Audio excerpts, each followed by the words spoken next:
Hello and welcome to an episode that deals with the film industry in India, its status, issues and problems. I am Suman Bajaj Kalra. In today's episode, we shall take a journey through the birth of Indian cinema, early experiments in India, the silent era, emergence of regional cinema and the main players, characters and directors of the golden age. We shall also look at Indian cinema through the ages, problems of the film industry, censorship, the role of the censor board and the film policy. Every attempt at truly appreciating and understanding an art has to begin with understanding its origin in the context of social and historical events that impact it. These factors contribute to the growth or the stifling of that artistic expression. That expression needs climate of freedom and concern. As well-known Hungarian film critic and writer Bela Belzec said, the question of educating the public to a better and more critical appreciation of films is a question of the mental health of a nation. The Indian film industry is one of the biggest in the world as it produces the largest number of films per year. It is beginning to draw attention globally from the stalwarts of cinema and the general public alike. Increasingly, some of the most talked about films are beginning to be shot here, often with the inclusion of Indian artists and crew members. Indian films are being produced with foreign markets in mind. Indian talent is beginning to be acknowledged across borders as it bags the most coveted awards one after the other. Stories set in India are drawing attention of big studios. India is the current flavor internationally. It is as if we are paying back to the world the debt we owed while borrowing the art and craft of cinema in the late 19th century. But it was not always like that. It has been a long and arduous journey spread over a span of over 100 years. In any country, the development and shape of an art form basically depends on four factors: the cultural and historical background of the country, enabling healthy existence of art forms like literature, music, spatial arts and theatre. Secondly, freedom of expression where the arts can partake of each other's richness. Thirdly, an encouraging government policy towards art forms that promotes cinema, ensures funding and has an exhibition platform helps it do well. But one that hinders is intolerant rigid censorship, heavy taxation, lack of infrastructure and so on. Lastly, development of technology. When we talk of Indian cinema, we have to consider the state of the nation in which it was born and the powerful national and international events and influences that shaped its character. In a short time, it emerged as a very powerful tool of social change and unification of the country. This happened despite the fact that the country was bound in foreign shackles and was backward and poor. But let us briefly go back to the birth of cinema outside India and its importance to our country.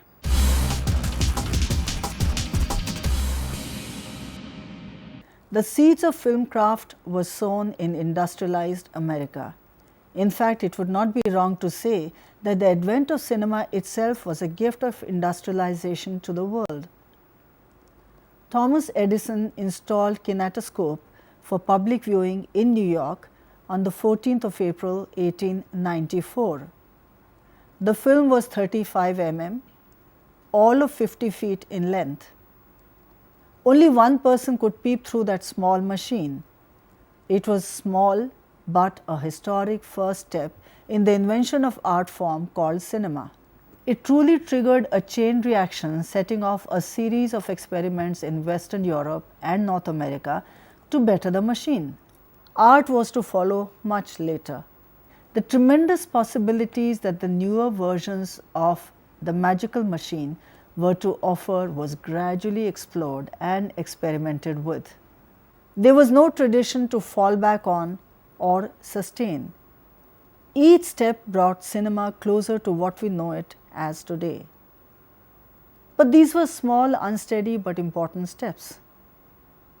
Almost 2 years of fierce experiments later, the Lumiere brothers held a screening of cinematograph in the basement of Grand Café in Paris on 28 December 1895. For the first time, people gathered there saw moving pictures on screen. Cinema was born, and within weeks it was carried for display to various countries like Germany, Italy, Russia, Hong Kong, Morocco and India. The excitement at this new invention was felt all across the world.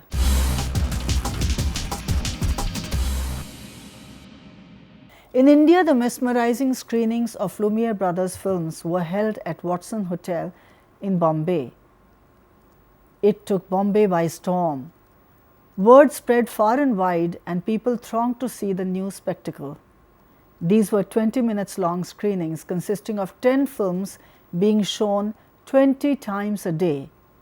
The shows had to be moved to the bigger novelty theatre and kept multiplying to satisfy the curiosity of the growing audience. From the very first show, the popularity of cinema was established beyond doubt. Intelligentsia saw it as a very powerful tool of expression, education and social change, and the public saw it as a very fascinating medium of entertainment. Funnily, the audience mostly consisted of men, as years of foreign rule and suppression had confined the female audience indoors. Besides, a few years down the line, the kind of foreign films that were being brought in were not deemed to be suitable for female or family audience. Educated and cultured sections of society looked at cinema with disdain and contempt. Such were the stories and their crass treatment in the films. The West was producing films only for mass entertainment and had no commitment to films as an art form or socio-historical document.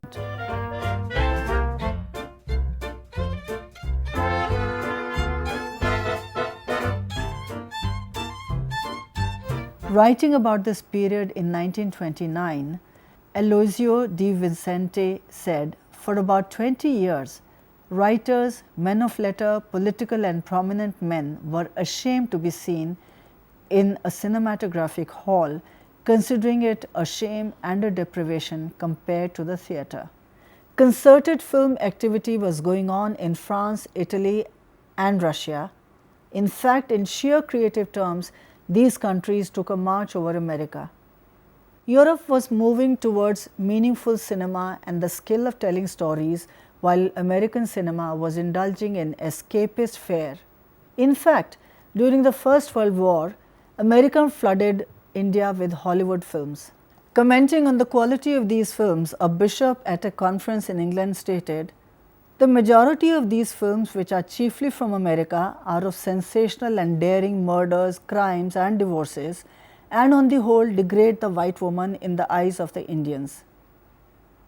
During the early period of these films from France, Italy, Russia, Germany and Denmark were also being shown here. Since it was the silent era, language posed no problem. These films were popular in the initial stages since India hardly produced any films of its own.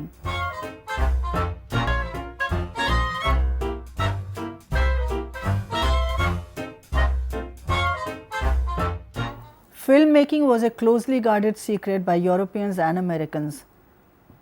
Indians found it very difficult to access the know-how. Those who had passion for cinema had to travel abroad to learn the craft surreptitiously. But the crassness of American films and culture gave impetus to Indian filmmakers to make that extra effort as a fitting retaliation with meaningful cinema.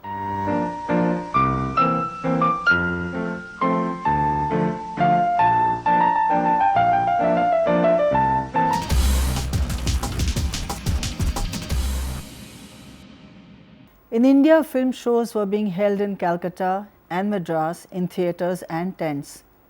In erstwhile Bombay, it was held in large playgrounds. The intellectual class of India, consisting of theatre writers, directors, musicians and authors, soon realized the power of cinema and jumped into the fray to experiment with this new medium. They made shorts showing real events and places like a Dhobi Ghat or a plant growing shot through single frame technique to be able to capture the growth. At this time, almost all the technicians were foreigners working on foreign equipment, as Indians had yet to learn the technology. With their help and guidance, Indian directors filmed extracts of famous plays or live events that attracted huge audiences.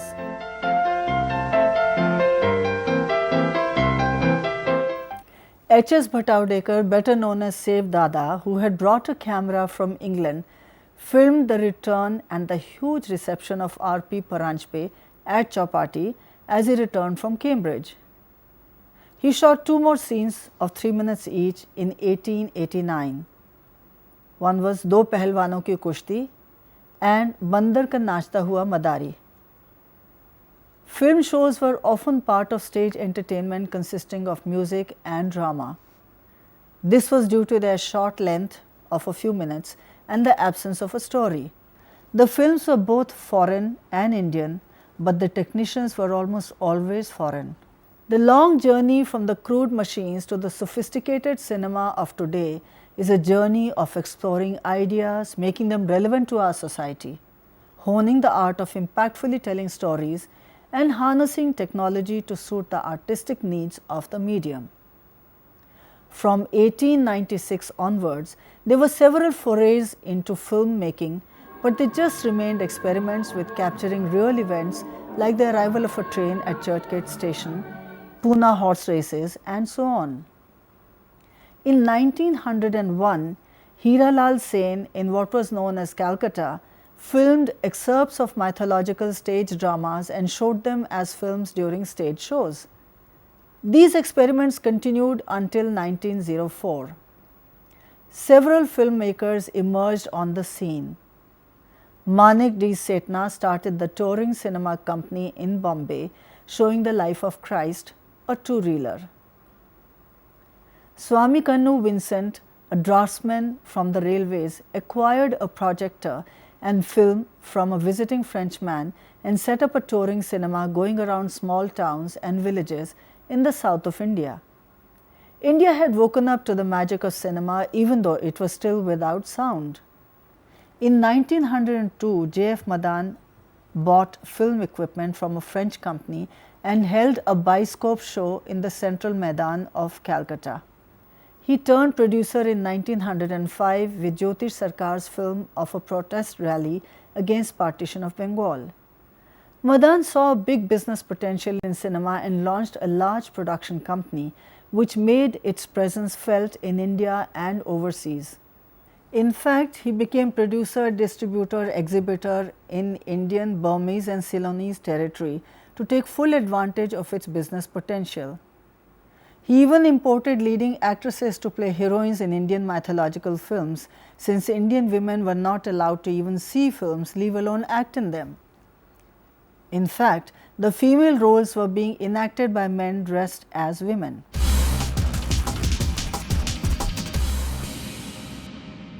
(1889 to 1930). Since the sound technology for films had not been invented, the story was conveyed with the help of captions wherever necessary. Music and effects were played by live bands which played in the theatre at appropriate junctures in the film to enhance the dramatic impact of the story.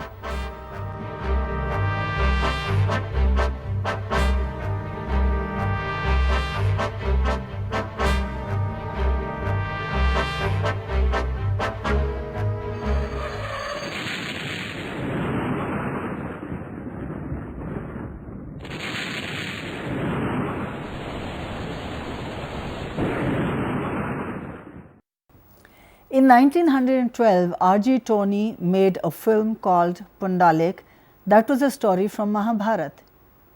It turned out to be a failed experiment as the film was never released commercially in theatres. The rapid growth of the medium began in 1913 when the first successful feature-length film, though it was silent, was made in India. Around 1910, the great painter, Sanskrit scholar, photographer, printer and magician Dadasaheb Phalke gave up everything to engage with cinema.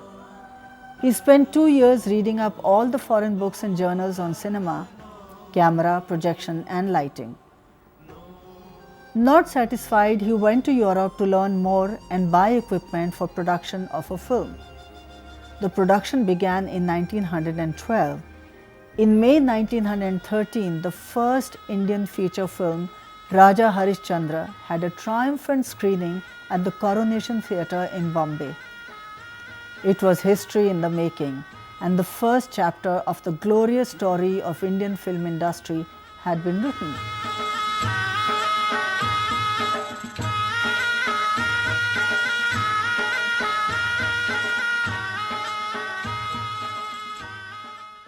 India was struggling to gain freedom from British rule.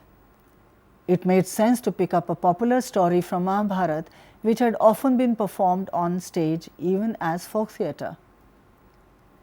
Besides, the times demanded that cinema contribute towards arousing national pride in one's culture, ideals and history. The film also went to Colombo and Rangoon, since Mahabharata was popular there too. The power of cinema was truly discovered and established. This was the tool badly needed to spread the message of freedom and uniting people to fight against foreign rule. While Hollywood films of that time exploited women by invariably showing them as nightclub dancers and women of loose characters, Indian films took the audience through patriotic and spiritual journeys. The themes were either mythological or social. Stories from the epics Ramayana and Mahabharata were most popular. The films also often depicted the misery of the life lived in subjugated India, but with high moral values. Indian filmmakers continued to learn the technique from the Hollywood and Europe, but the stories were Indian. It was a double-edged sword. The theme served the purpose of evoking nationalism while running down the crudity of foreign culture. It was mass cinema mixed with moral education, just the right alchemy to boost the freedom struggle. Films had begun to be produced in Madras in the south and Calcutta in the east. In 1913, 27 films were made in Hindi, Bengali, Tamil and Telugu. Let us look at some production figures that show how popular films had become in India in the early 20th century. 1917, productions of feature film in the south, Kichika Vadham and others. 1920, 18 feature films produced in India. 1921, 40 feature films produced in India. 1925, 80 feature films produced in India. Films pervaded India everywhere as they travelled all across urban and rural India as shows were being taken from village to village and city to city. Most of the films were being produced in Bombay. There were many reasons for this. It had a rich tradition of theatre, folk and classical, music, literature and performing arts. It had a highly appreciative and forward-looking audience with money to spend on entertainment. Being the commercial capital of the country, it could financially support cinema. Foreign films were freely imported through sea route and it helped educate the early filmmakers. It had the largest number of rich private entrepreneurs. It had the availability of large amounts of black money which went into film production. In fact, black money largely supported the film industry for decades until the government tried to regularize its economy by giving it industry status. Though the Hindi film industry was largely based in Bombay, regional language films were also being made in smaller numbers in Marathi, Bengali, Tamil, Telugu and Gujarati. And there was no looking back as the next revolutionary technological advancement was round the corner.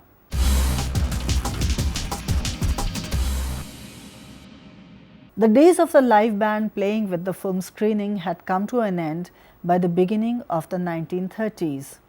Abdul Ali Yusuf Ali, one of the most flamboyant film personalities of India, had spread his film exhibition empire from India to Singapore, Sumatra, Burma and Ceylon from 1901 to 1904. In 1918, he joined hands with filmmaker Ardashir Irani and built Majestic Theatre, where the latter's film and the first talkie of the country, Alam Ara, was shown. In the early 30s, the silent Indian cinema began to talk, sing and dance. Alam Ara, produced by Ardashir Irani of the Imperial Company, released on March 14, 1931. It was the first Indian film with soundtrack. Films, even though highly dramatic, began to infuse realism by introduction of sound. The film starred Prithviraj Kapoor, Zubeda, Master Vittal and Zillo. The film had 7 songs. The next film, Shiri Farhad by J. Madan of Calcutta, beat it with 18 songs. Madan broke all records in Indra Sabha, which had 69 songs featuring Jahan Ara and Master Nisar. Mumbai became the hub of the Indian film industry, having a number of self-contained production units. The 30s saw hits like Madhuri in 1932, Indira M.A. in 1934, Anarkali 1935, Miss Frontier Mail 1936 and Punjab Mail 1939.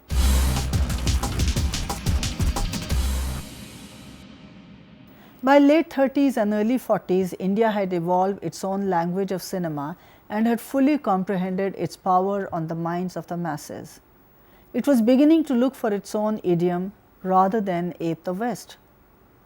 With the advent of sound, the rich classical and folk tradition of Indian music began to play an important role in Indian cinema. Music became a big draw and one of the most important components of the Indian film. Thematically, the new generation of filmmakers began to explore new subjects which emerged from the Indian society and its ethos. Some of the foreign influences were still evident in films like Fearless Nadia, made in 1936, Miss Frontier Mail again in 1936,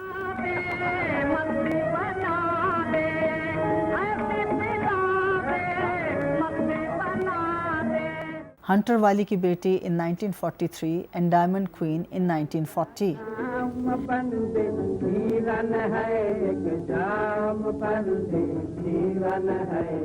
In fact, this trend could be seen even as late as 1949 in films like Andaz and Shri 420, made in 1955. The characters played by Nargis and Nadira respectively with Ilan.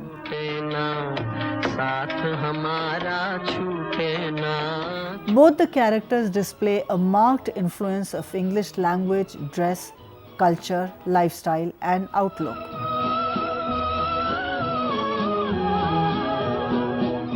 Same is the case of one of the prominent characters of Guru Dutt's film, Kagaz Ke Phool.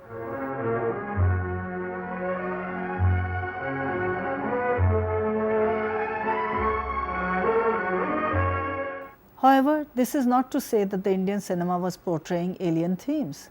On the contrary, Indian films were extremely sensitive to the melee of Indian culture and social mores, which were partial to upper castes and the elite of society. There were issues of oppression of the poorer classes, unemployment, poverty, landless peasants, illiteracy and suppression of women. Films dealt with all of them. Eminent filmmaker V. Shantaram, in his 1936 film Amrit Manthan, attacked religious bigotry. Devdas, made by P.C. Barua in 1935, took a critical look at the class system amongst the upper castes.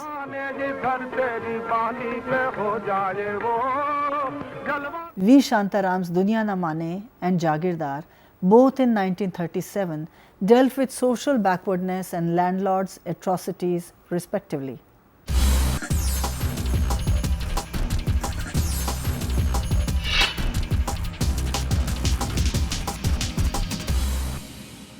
Madan Theatres of Calcutta produced Shiri Farhad and Laila Majnu in 1931.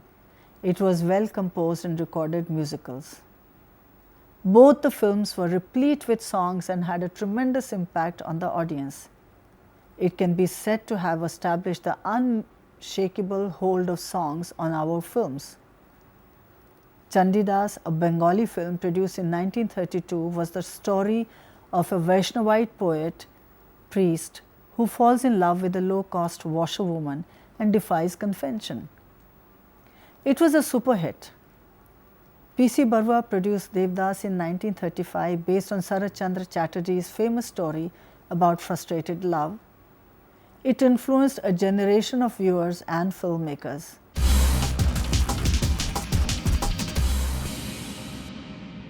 Tamil films emerged as a veritable entertainment industry in 1929 with the creation of General Pictures Corporation in what was then known as Madras.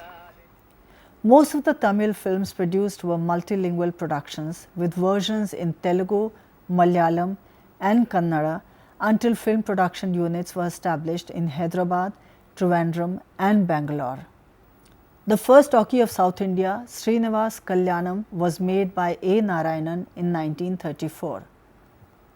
That is all in this episode on Indian cinema today. We talked about the history of cinema, the early beginnings of cinema in India, the silent era and the advent of talkies. I hope that you have understood and enjoyed the episode. We will continue this episode in our next session. We will see you soon. Goodbye and best of luck.